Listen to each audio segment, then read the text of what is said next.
We've lit this chalice and ask it to serve to light the way through dark paths and deep woods, sunlit meadows and city streets.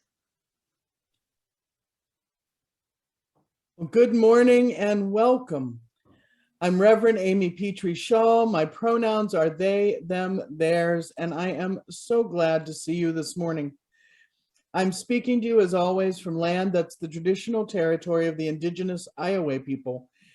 And I ask that whenever you hear a land acknowledgement, you consider donating at least $1, maybe more, to local programs and services created by or supporting local indigenous people. Please keep your mics muted during the service, but after the service, you're welcome to turn your mic and your camera on and join us in coffee hour breakout rooms. Today, we're going to be talking about the wisdom of Patrick McManus, a nature writer and a humorist who died at 84 in 2018. So who was Pat? Larry O'Case works for the Beckley, West Virginia Herald, and he writes, Patrick F. McManus was born on, well, maybe it would be better to hear it from him. I was born in an old farmhouse 3 miles north of Sand Point, Idaho, on August 24th, 1933. There is some question about the exact date of my birth because my father got the attending doctor drunk and the doctor mistakenly wrote in August 25 instead of August 24 as the date on my birth certificate. This is according to my mother, she and I being the only sober ones in the house at the time. I have been rather pleased with the mistake, Pat writes, ever since I first heard about it. Confusion is the natural environment of the humor writer, and it's best to get introduced to it as early as possible. So today we're going to experience the divine confusion and sacred wisdom of Pat McManus.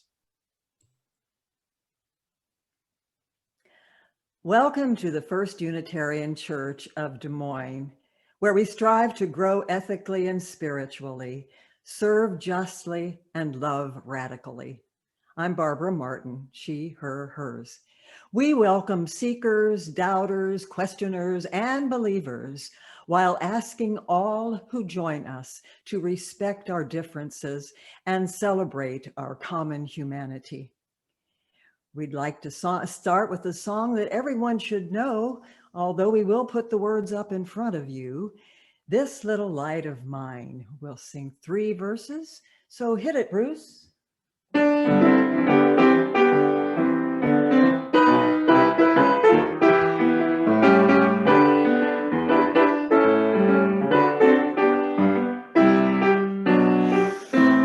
This little light of mine, I'm gonna let it shine.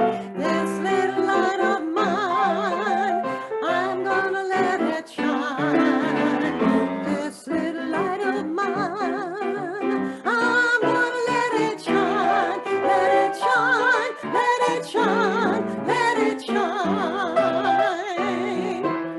Everywhere I go, I'm gonna let it shine. Everywhere I go, I'm gonna let it shine. Everywhere I go, I'm gonna let it shine. Let it shine, let it shine, let it shine. Building up a world, I'm gonna let it shine. Building up a world, I'm gonna let it shine. Building up a world, I'm gonna let it shine. Let it shine, let it shine, let it shine. Yeah.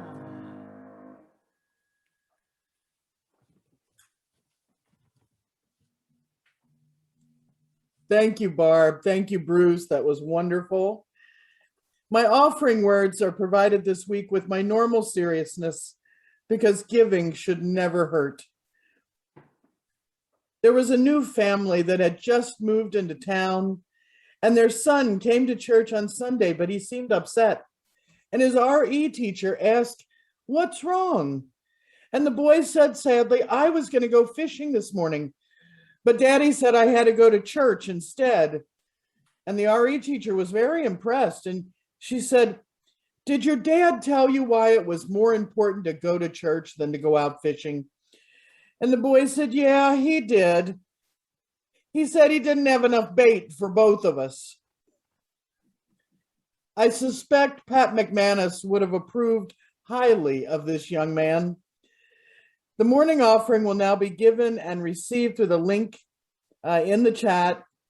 1/3 of our electronic plate goes to internal social justice programs of the church, and 1/2 to our Faith in Action partners, Planned Parenthood and Central Iowa Immigrant Support Coalition.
That was lovely, Bruce.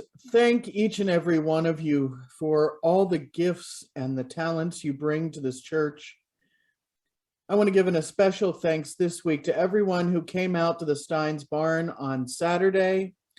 We had a lovely, lovely kickoff to year-round pledging.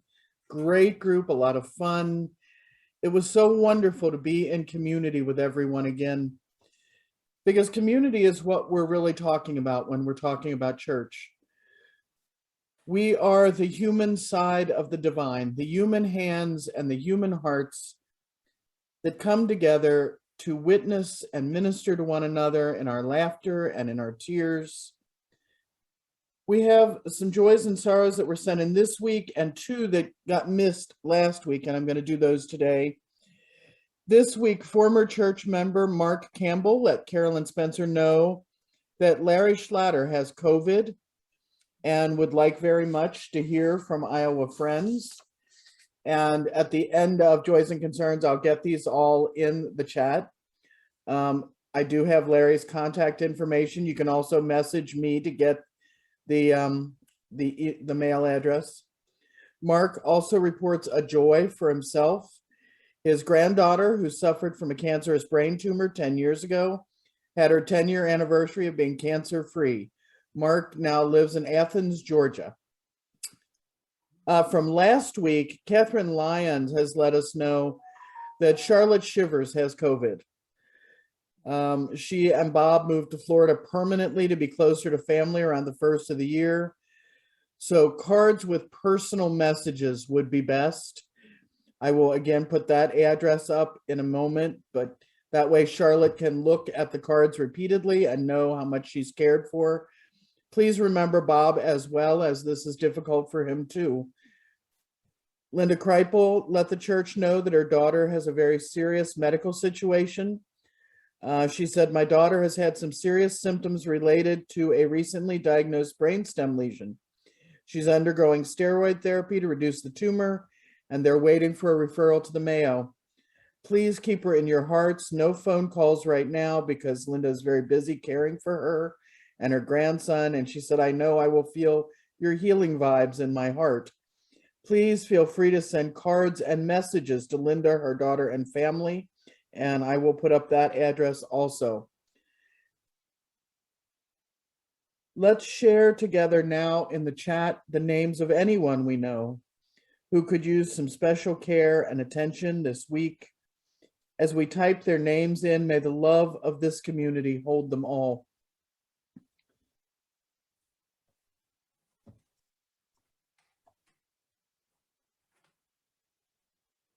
May the light of our community shine on all the broken places of this world.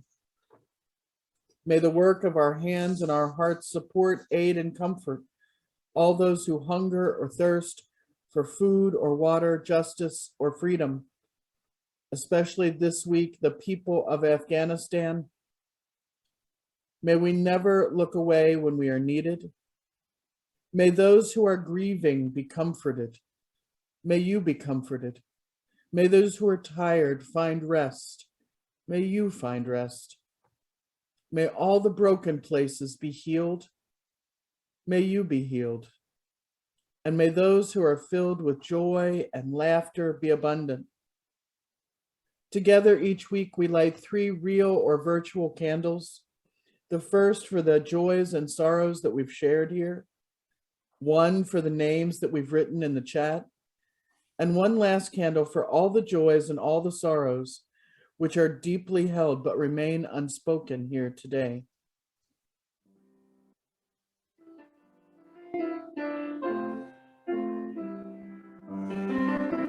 Comfort me, comfort me, comfort me, oh my soul. Comfort me, comfort me, comfort me, oh my soul.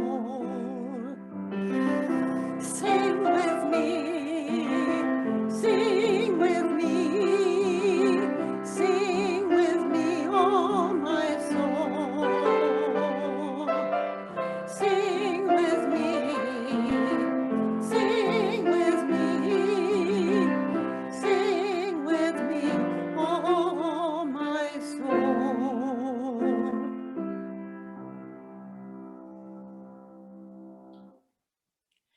This morning's first reading is an excerpt from The Fried Flies, Please, and Easy on the Garlic, from The Night the Bear Ate Goomba by Patrick McManus. Pat McManus is an avid hunter, a fisherman, camper, hiker, and all-around outdoorsman in real life. And fortunately for his readers, he's kind of humorous. But under the humor, however, there is a deep thread of Iowa concern, or love and concern for animals, the environment, and the people of our planet. He writes, Martha now leans forward, her eyes hard and gleaming with anticipation of closing in for this kill. So tell me, Mr. McGillis, and I'm sure all those present will be interested, as I am in your response, what is it about killing poor wild creatures that gives you so much sadistic pleasure and satisfaction? Gee, I don't know, I say. I've always enjoyed killing things. I haven't thought much about it. All I know is something sets me off and I suddenly have to start killing. One of the things that sets me off is vichyssoise. So I'm sure you'll pardon me if I don't eat any more of it, delicious as it is. I think playfully at Martha with my butter knife. Well, I would certainly never have anything to do with killing. The main course arrives.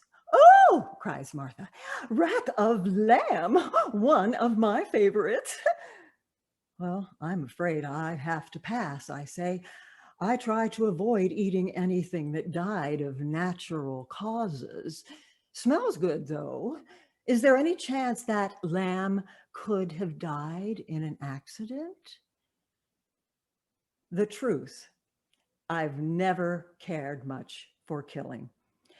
I wonder why people should be so unconcerned about killing a fly and go berserk over the thought of killing a deer. Well, Is it because flies are more numerous than deer that it's okay to kill them? Of course, people too are more numerous than deer, so we'd best avoid that line of reasoning. Is it because flies aren't as pretty as deer? Most people aren't as pretty as deer either. Now, if we killed things just because they're ugly, my friend Wretch Sweeney would be in big trouble. He wouldn't show his face on the street, I can tell you that. Maybe some people can't stand the thought of killing deer because deer babies are so cute. Fly babies are about as uncute as it is possible to get. Personally, though, I don't think degrees of cuteness should be the deciding factor in whether something is okay to kill. Maybe even fly parents think their babies are cute, though again, probably not. Maybe it's okay to kill flies because they are so small. If a thing is so small enough, most people aren't bothered much by killing it, which is why ants, aphids, spiders, and all forms of bacteria get so paranoid. Harry, I tell you, I smell Listerine. The fool is going to kill us with Listerine just because we gave him bad breath. I know it, Harry. I tell you, I know it. Maybe intelligence is the determining factor. I knew a professor once who avoided oysters because he said he wouldn't eat anything with that low of an IQ. Flies are pretty smart, though. In my judgment, much smarter than oysters or even deer. I don't mean to imply that they would score well on an SAT test. They can't even divide fractions, a characteristic they share with most college graduates. No, I don't think we should say it's all right to kill something merely because of low intelligence. If the ugliness faction didn't get Wretch Sweeney, the intelligence faction would. Old Wretch wouldn't be able to step out of his house long enough to snatch the Sunday paper from the porch. Don't get me wrong. I have no desire to be known as the friend of flies. I'm not going to sponsor a program whereby sportsmen's groups go around putting out rotten garbage for flies during hard winters. I certainly prefer deer over flies and by a substantial margin. If for no other reason that deer don't play kickball on a manure pile and then walk around on my potato salad before showering. Well, on the other hand, flies don't eat my fruit trees down to the size of fiddlehead ferns. I really don't like killing anything except fat flies maliciously buzzing my head while I'm trying to sleep.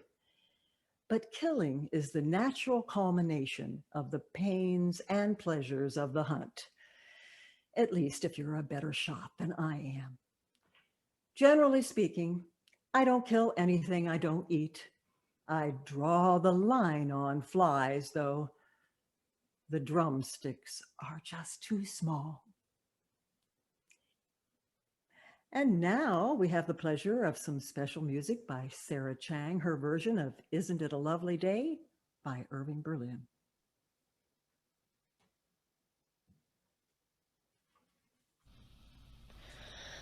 The weather is frightening, the thunder and lightning seem to be having their way.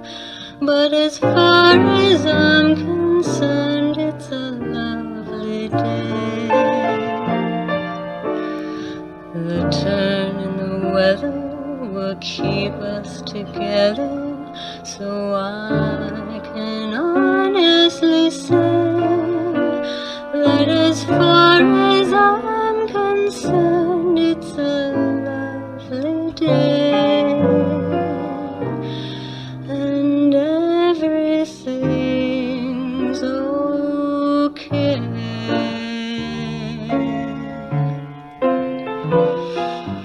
Isn't this a lovely day to be caught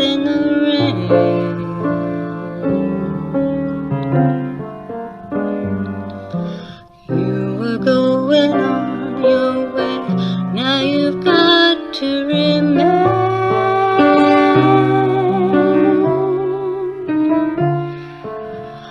Just as you were going, leaving me all at sea. The clouds broke, they broke, and oh, what a break for me. I can see the sun up high, though we're caught in a storm.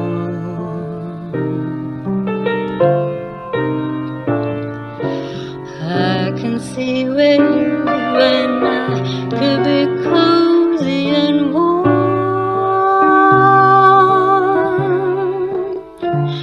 Let the rain pitter patter, but it really doesn't matter if the skies are gray. Long as I can be with you, it's a lovely day.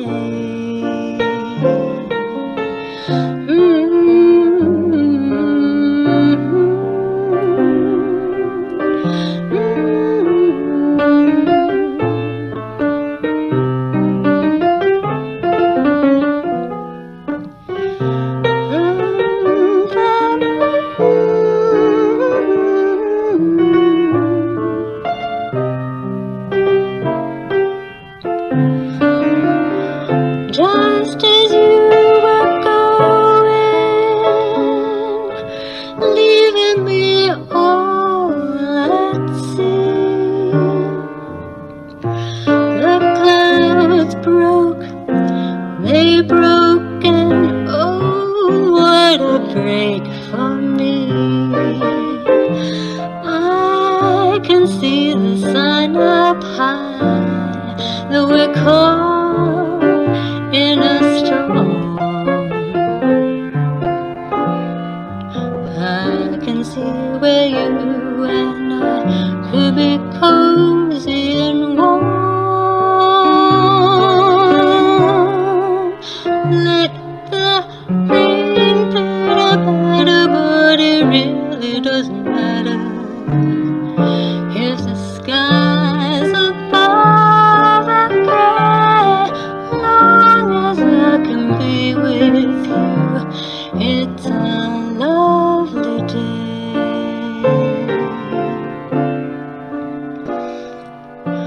Long as I can be with you,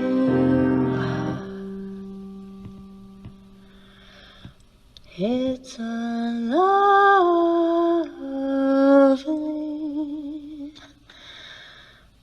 day.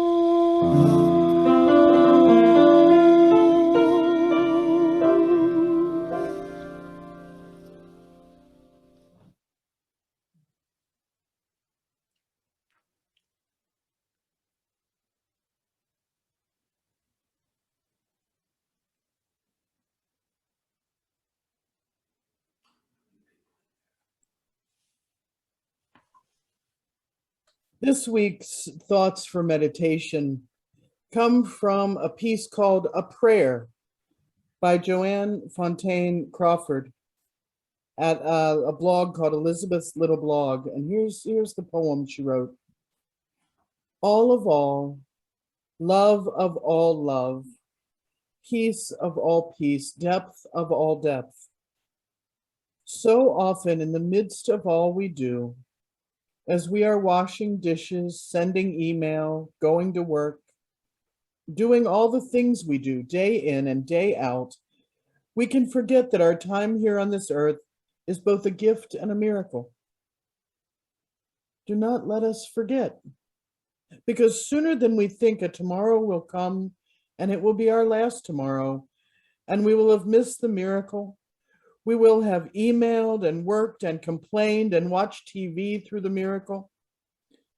We will have let the sunrises, the fresh air, the warmth of a bed, the taste of our orange juice, the first snows and the cricket chirp slip by as we go about doing all of our so important things We will have let our pain and struggles and our tasks, achievements, our accumulation of things, obscure the enchantment and richness that can be life.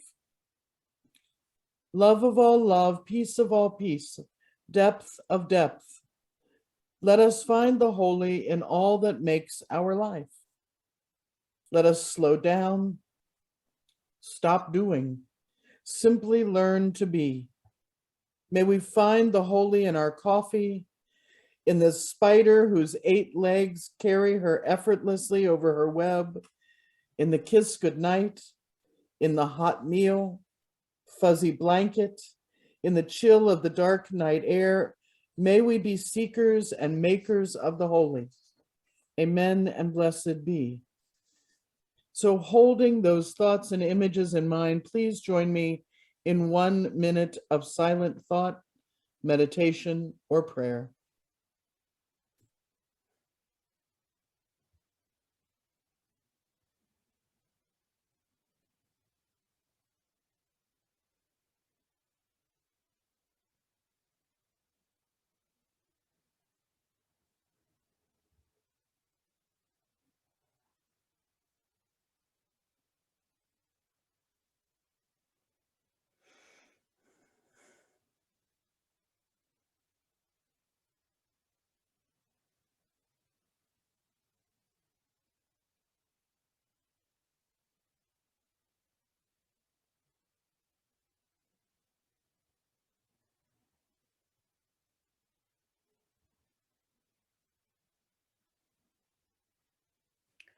Our second reading today is excerpted from a short story called A Road Less Traveled By, from The Night the Bear Ate Goomba by Patrick McManus.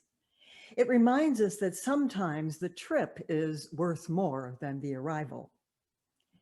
In his poem, The Road Not Taken, Robert Frost wrote of 2 roads diverging in a wood, and he took the one less traveled by. It's a wonder he didn't see me somewhere along the way. I was wearing my cowboy hat, a red and black plaid shirt, and a worried look. People who take roads less traveled by often wear worried looks. I love driving roads less traveled by, the lesser the better. My wife, Bun, and I were huckleberrying in the mountains the other day, and I pointed to a road less traveled by that diverged off the main Forest Service arterial. "Let's go up that road," I said. "Probably find some good picking."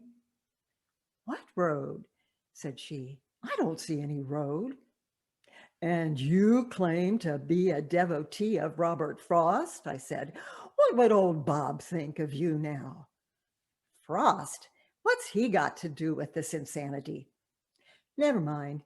Anyway, what we'll do is just drive up the road a little ways, and if it looks too rough, we'll turn around, come back." Reluctantly, Bun accepted this suggestion, which is an old but good ruse, and wives usually fall for it. A few tense paragraphs later, and Pat, Bun, and their Jeep, Old Hoss, are balanced on the edge of a rocky precipice.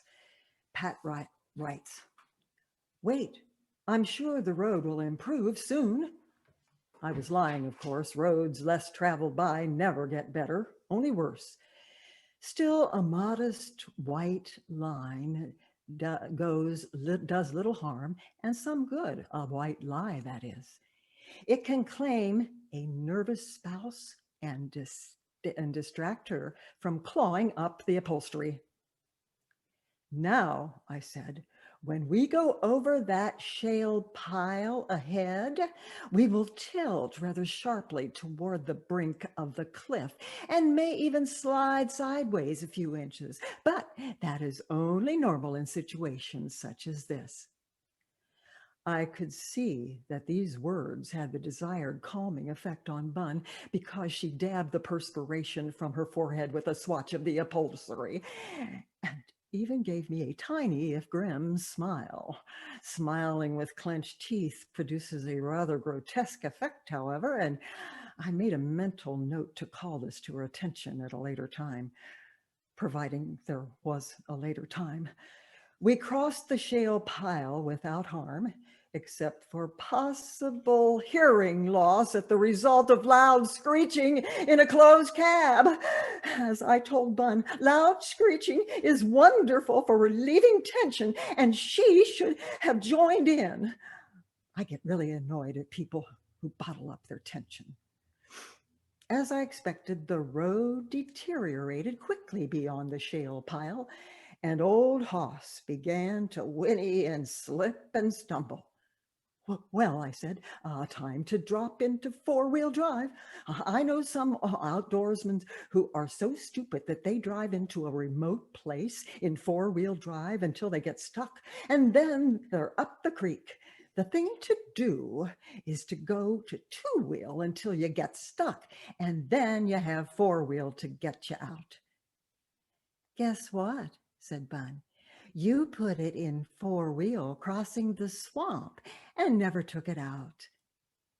Quite correct, I said. I was just checking to see if you remembered. You see, I had an ace up my sleeve all along. The power winch. Now, if you would be so kind as to pull out the winch cable and attach it to the trunk of one of those trees protruding from the avalanche, we will be on our way again. I would do it myself, but I don't want to take the time to pry my fingers off the steering wheel. Suddenly, I noticed Bun wildly waving her arms and shouting at me. Thinking this might be a warning the cable was about to snap and send me and Hoss hurling off the mountain, I sprang sprightly out of the cab, and I drained off the spurt of excessive adrenaline by hopping smartly in place. What? I shouted. What is it? Huckleberries! Tons of them! And they're as big as cherries. Bring the buckets. Huckleberries, I said. What do we want with huckleberries? I hate picking huckleberries. I don't care if they're as big as grapefruit. What did Bun think? What I'd come all this way on a less traveled road to pick huckleberries? I said, Bun. Bun shouted, bring the buckets. And you know what's even better? There are huckleberry pickers. There can't be huckleberry pickers, I said. Not on a road less traveled by. Yeah, there are, Bun said. I-90 cuts across the mountain here. Isn't that great? We don't have to go back down that awful road. Now, I don't know where Robert Frost ended up on his road less traveled by, but I doubt it was a 4-lane interstate. I've been depressed ever since. So let's not be depressed. May we be filled with loving kindness and sing 3 times through this lovely song.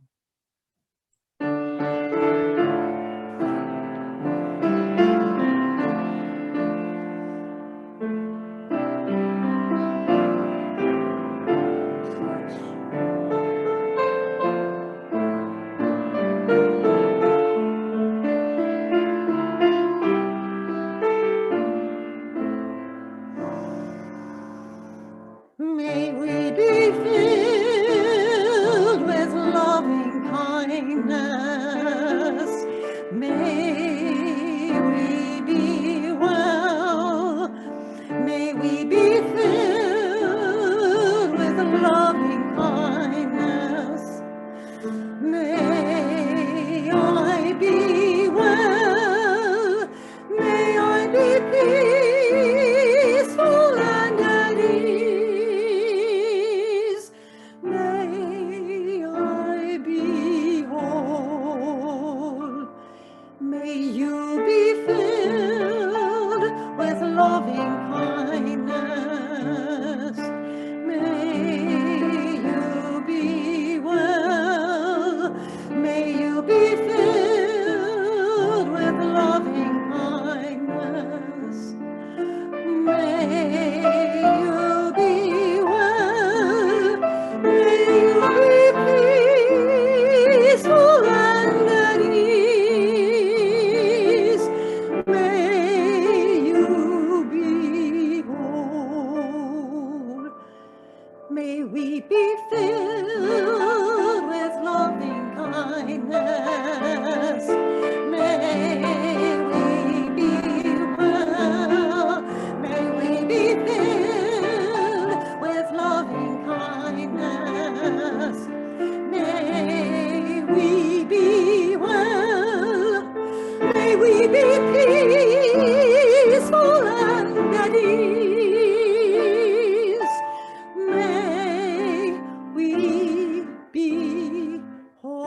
Thank you so much, Barb and Bruce.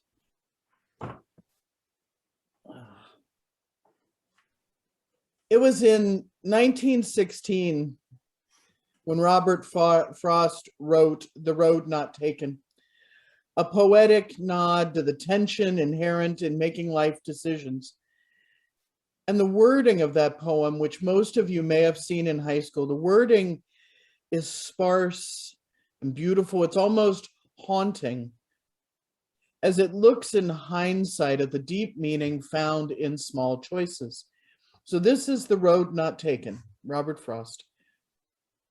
Two roads diverged in a yellow wood, and sorry I could not travel both and be one traveler.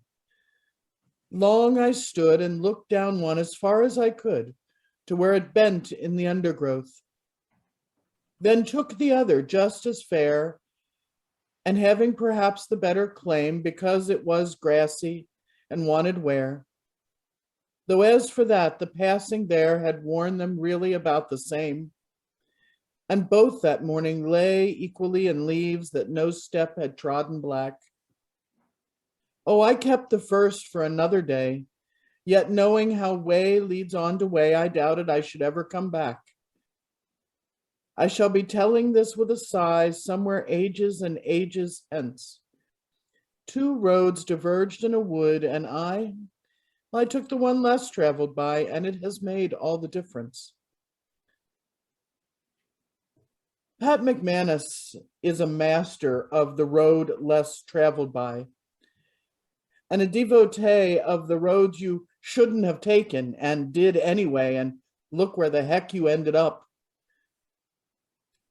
He has made a pilgrimage of the journey, searching for meaning freely, if not always responsibly, and counting as priceless those he meets on the trip, even when they don't have 2 cents, even when they're eating at Greasy Gert's gas, grub, and bait shop. When we talk about our lives with others, the stories often sound similar to Robert Frost's The Road Less Taken. It's filled with hindsight and profound simplicity. We tell people our stories as if they make sense. A listener would believe that we had made decision after decision after decision, each way leading on to way with deliberate choice, until we found ourselves somehow filled with the wisdom of the journey and standing before the door of our original goal, sort of like we were following some type of life-based GPS. The goal is wisdom. We put wisdom into our GPS, and here we got there. We made turn after turn, exactly as we were supposed to. Now, this would be what is commonly known as a lie. We did not do that, at least not for me, and I suspect for many of you, we didn't do that. I have never knowingly been within shouting distance of Frost's Two Roads Equally Fair, and if I had been, I would have probably missed them as I stumbled along, swatting at bugs and eating an apple I found somewhere in a field.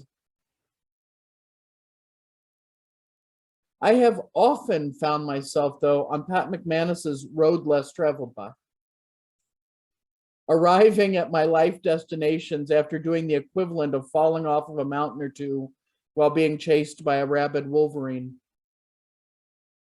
Pat speaks my language. Of course, having Pat along for the trip would have made things a little easier, because he's the inventor of this wonderful thing known as the modified stationary panic. See, Pat is good at being lost, really good.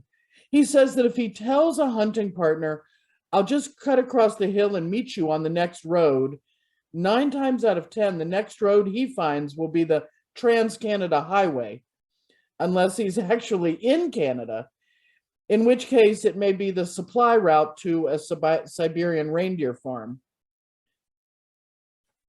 In his early days, Pat said he was the a real fan of something he called the full-bore linear panic.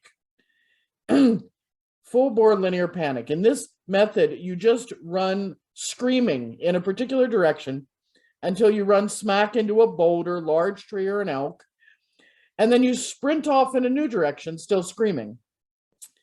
This is also known as the pinball or ricochet method of being lost.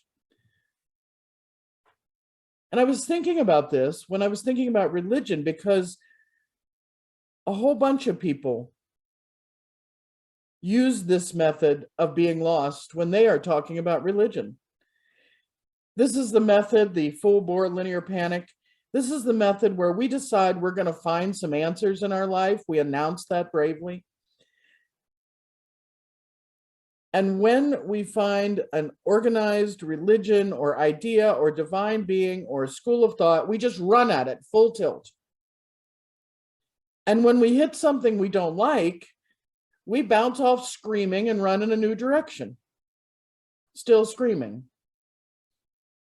This type of panic gains momentum at every stride and may result in the practitioner ending up 3 metaphorical time zones from where they started, exhausted, being recognized by park services, and brought back to a spot 100 yards from where they actually started.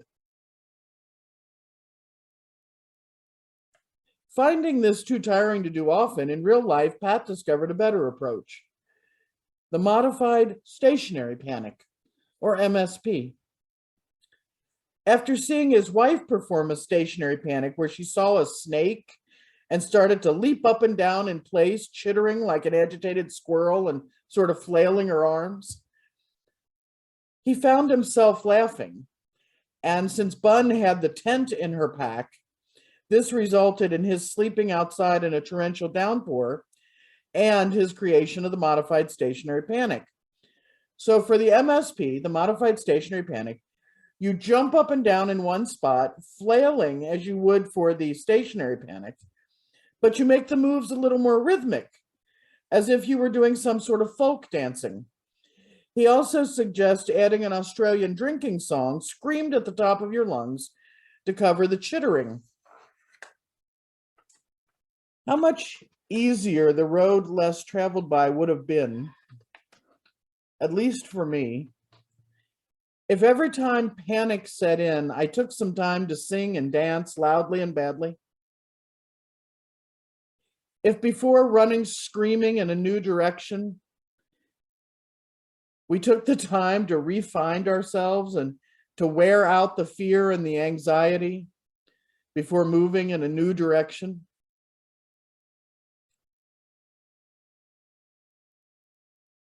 Applying this to our search for truth and meaning, when we realize that we're lost, it doesn't mean you have to run a mile screaming into a new and completely different mode of thought. When you hit that rock or boulder in the middle of your search, maybe you only want to be 50 yards away, not 50 miles. Embrace the modified stationary panic. Jump up and down in place. Sing, dance badly, take a deep breath. When I first read this, I thought, where was this wisdom all my life? Actually, it was probably somewhere in Idaho. Pat McManus was born in Standpipe, Idaho, August 25th-ish of 1933. And absolutely, he was destined for humor, beginning with his mom's story of his father getting the doctor drunk. Pat's daughter, Kelly, writes that Pat's mother said in later years that she paid the doctor in canned goods, but felt that she'd been overcharged by at least 2 quarts of pickled beets. That was in the heart of the Great Depression. Heart would not be Pat's descriptive term, but never mind. Pat's schooling started as a baby. When his mother would take him into her classroom in the one-room school that she taught, he didn't learn anything. He's very clear about that. His mom was so accustomed to his running around and heading for the woods whenever he pleased She let him do it all through kindergarten and first grade. In second grade, he figured, there will be no changes. This is how the world works. I have an amazing mother. And so he kept leaving whenever he wanted to. And he got to the end of the year, and there on his report cards were words he never thought he'd see. Failed, too many absences. And he said, since I lived at the school, I always regarded this as one of my crowning achievements. Failed, too many absences. He did a story called Bad Company, and he wrote, when I was a kid, my mother constantly warned me about falling in with bad company. Then one day it occurred to her I was probably the bad company, and she had to warn the other kids about falling in with me. Pat had found the road less traveled by second grade. He grew up and married Darlene, his honey bun, and spent most of his adult life writing humor columns for Outdoor Life and Field and Stream.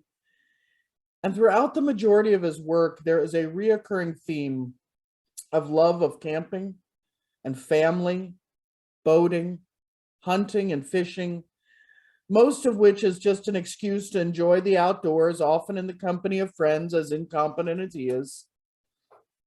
McManus in his stories has a certain amount of grumpiness with people who take great pleasure in the minutiae of his activities. He refers to firearm enthusiasts as gun nuts and treats their excited sharing of the fine points of ballistics as something to be endured to get on with a good hunting trip. For Pat, it's all about the community he finds in being with his friends. He almost never, and in fact, in all of his books, I have seen mentions of actually catching fish, but no mentions of killing a deer or an elk. That isn't the point. When I reread the books a few years ago, I expected to find myself possibly uncomfortable with some of the hunting content. Instead, I found over and over a reminder of the same values we're called to as Unitarian Universalists. He speaks about philosophy, saying this in a column called I Fish, Therefore I Am. The best philosopher I've ever known was a man by the name of Rancid Crabtree. If you ever read the books, look for Rancid. He's amazing. Pat writes, Rancid lived in a little cabin in the woods behind our place when I was a boy, and since his time was free from all forms of gainful employment, he was able to devote himself to philosophy for up to 12 hours a day, not including cleaning and eating the catch. As a student of philosophy, I often sat at the feet of this great teacher, though I preferred a chair situated some distance upwind. Over the course of these stories, Rancid gets carried away by a giant demon bat, which is actually a large kite. He fights off loggers while wearing a blue dress and wins. He tries to catch grasshoppers in a net while hanging off the front of a Model T. He refused to take off his clothes and get a bath for fear of breaking off his protective crust. He lied, got lost in the swamp, tormented Pat's grandmother beyond belief in every way possible, and he was once chased by a stuffed mountain lion. And yet, this old woodsman was the first one to chase the skunks out from under Pat's house so Grandma wouldn't have to do it. He saved Grandma's honor at the country fair. Over and over again, he dragged the fatherless Pat and Pat's quote-unquote nincompoop friends camping and fishing, and he forgave them when they failed every test of adulthood and even sanity. When his longtime lady friend beat him in a shooting contest in front of the boys and stood up to him bravely, Rancid just grins, so proud to know somebody who could do such a thing. He tells Pat at one point, there ain't no private property. You can't fish if you know how to hunker a spell with the man what owns it. He assures him later, ain't nothing, never just right to do when you want to do. So you better just go ahead and do it anyway. The old mountain man often got it wrong, but would make friends with almost anyone. He believed in pushing ahead, even if things got bleak. He was a man proud to know strong women, who found no shame in wearing a dress, stopping to smell the flowers. Some other friends get mentioned often. The confused and usually concussed Wretch Sweeney, the incompetent Al Finley, Pat's older sister, who he calls the Troll, the often maligned outdoorsman Jim Zumbo. And under the laughter, one thing becomes clear. Each one is an essential part of the world, a world which would not be complete without them and the various mean cows, tactically trained deer, giggling elk, and other flora and fauna that make fools out of us all. Pat McManus isn't a sage or religious man, at least he's not trying to be.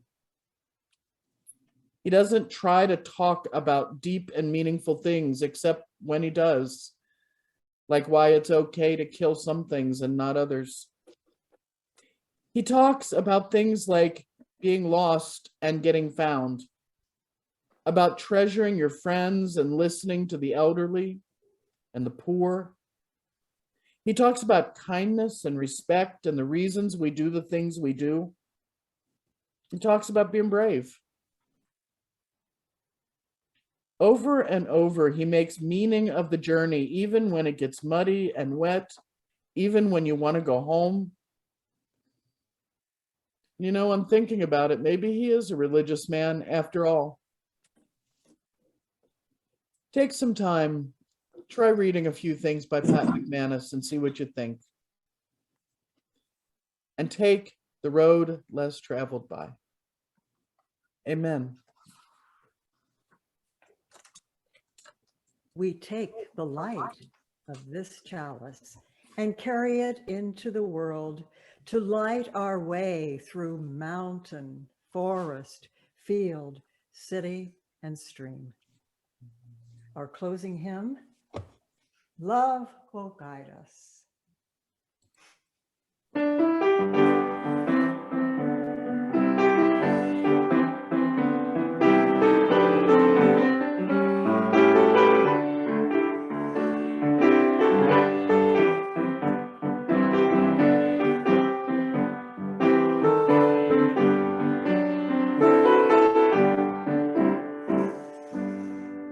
Love will guide us, peace has tried us, hope inside us will lead the way on the road from greed to giving. Love will guide us through the hard night. If you cannot sing like angels, if you cannot speak before thousands, you can give from deep within you. You can change the world with your love.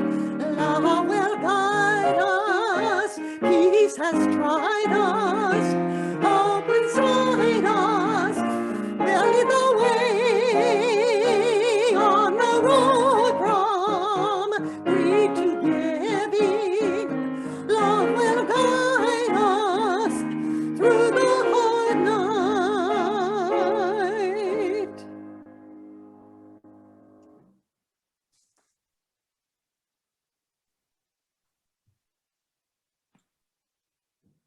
The service has finished, but the time for your service has just begun. Go forth joyfully today and take that road less traveled. Peace, ashe, and may it be so.